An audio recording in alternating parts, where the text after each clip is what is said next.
iPhone 12 mini nggak laku, iPhone 13 mini lebih nggak laku, di iPhone 14 series dibuang total. Emangnya iPhone varian mini sebegitu jeleknya? Yuk kita telaah.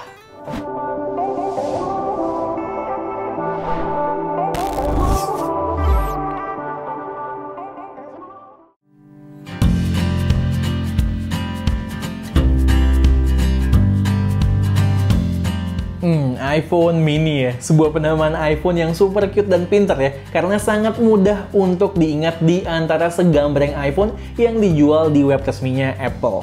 Gue inget, pada saat awal munculnya iPhone 12 mini, hype-nya begitu besar. Bahkan, gue sendiri yang udah terbiasa dengan varian iPhone yang size-nya paling gede semenjak iPhone 7 Plus itu, di saat itu bertekad kembali untuk menggunakan varian iPhone kecil. Tapi sampai dengan iPhone 13 mini sekalipun, tekad itu hanya menjadi sebatas pelarian sesaat, tidak pernah menjadi kenangan manis yang berkepanjangan. Gue pengen sharing alasannya kenapa, yang mana sekaligus bisa jadi alasan-alasan ini menjadi penyebab iPhone varian mini menjadi sebuah iPhone yang membawa catatan merah di buku histori Apple alias gagal. Gue baru beralih ke iPhone berukuran besar sejak iPhone 7 Plus. Alasannya simple, karena iPhone 7 Plus punya keunggulan yang mutlak yang sangat visible dibandingkan varian vanilanya, yaitu dua kamera. Awalnya gue sangat terbebani dengan ukurannya yang besar dan beratnya yang lebih dibandingkan iPhone gue yang sebelumnya gue gunakan. Tapi seiring berjalannya waktu, gue mulai merasakan benefit dari sisi ukuran layar yang enjoyable untuk menikmati berbagai konten dan ketahanan baterai yang lebih baik. Dan hal ini terus berlanjut sampai dengan sekarang. Tapi, di saat iPhone 12 mini dan 13 mini rilis, gue selalu coba kok, dan ingin bisa kembali menggunakannya sebagai daily driver. Tapi setiap nyoba, gue nggak pernah ngerasa nyaman dan nggak bisa bertahan lebih dari 5 hari kali. Dulu di saat iPhone berukuran kecil was a thing, ya kan? Dimana dunia belum bersifat content-centric dan smartphone itu belum mempunyai role yang sangat besar, gue nggak bermasalah dengan smartphone layar kecil. Ya alasannya karena screen time HP gue di saat itu nggak setinggi sekarang. Karena sosmed, streaming platform, dan berbagai konten lainnya di kala itu traksinya nggak segede sekarang. Ditambah sekarang kan gue konten kreator juga. Tapi tetap loh ya, alasan-alasan yang gue sampaikan ini gue rasa juga berlaku secara umum. Membaca teks, membuat konten, atau menikmati konten di layar sekecil ini itu nggak enak loh. Terlebih kalau berlama-lama. Kita butuh space yang clear dan gede buat Instagram, TikTok, viewfinder kamera lah, Netflixan, dan lainnya. Buat ngegame mah, lupakan aja. Bener-bener nggak di-optimize untuk dinikmati di layar sekecil ini. Berasa super sempit dan ngepas layoutnya. Tangan dan jari gue yang gede itu berasa nutupin layarnya yang seiprit ini. Ditambah lagi ya, buat kalian yang ada isu mata cepat lelah, kelar deh.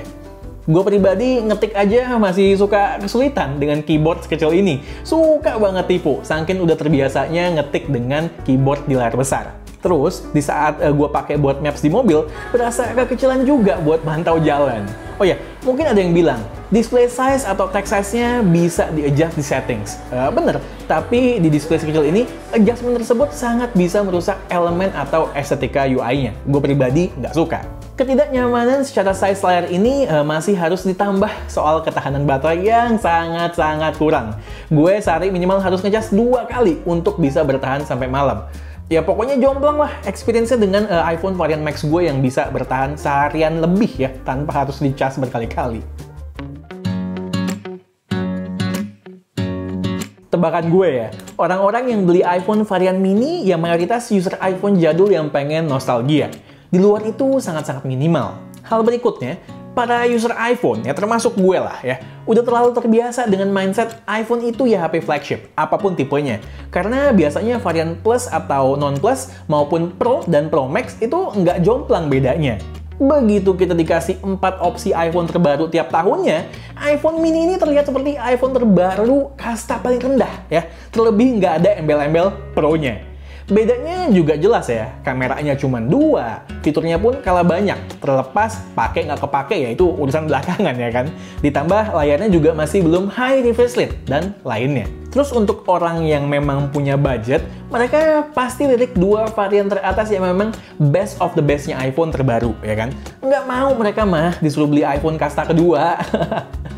Nah, Buat mereka yang pengen iPhone dan budget yang terbatas, ataupun mereka yang pengen iPhone berukuran kecil, justru meliriknya ke iPhone 11 dan iPhone SE series, karena harganya jauh lebih affordable. Dengerin baik-baik nih ya. Killernya iPhone mini jelas ada di lineup iPhone dari Apple sendiri, dan ini masih relevan sampai detik ini sekalipun.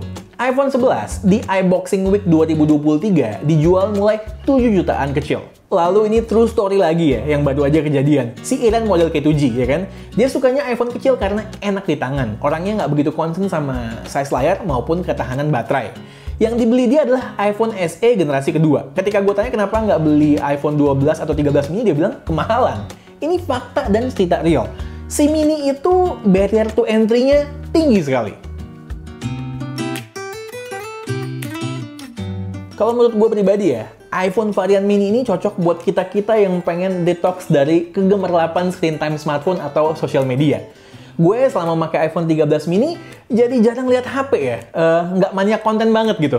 Terutama karena ketidaknyamanan yang ditimbulkannya. Tapi positifnya, life balance gue lebih kejaga. Nggak sedikit-sedikit buka dan main lihat HP berlama-lama.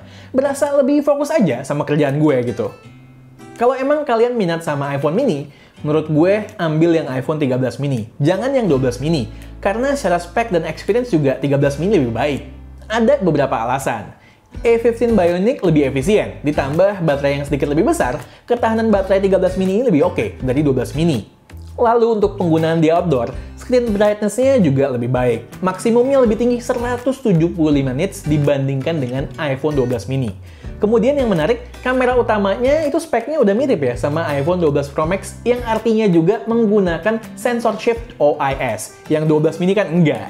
Belum lagi fitur-fitur kameranya juga nambah. Yang paling menarik buat gue adalah photographic styles, yang mana bisa bikin foto-foto dengan tone yang berbeda sesuai dengan mood kita. Oke, ngomongin iPhone varian mini. Apple terlepas sebagai perusahaan yang paling valuable secara market cap dan produknya laris manis, tetap bisa kok buat kesalahan. Ya, salah satu contohnya adalah iPhone varian mini ini.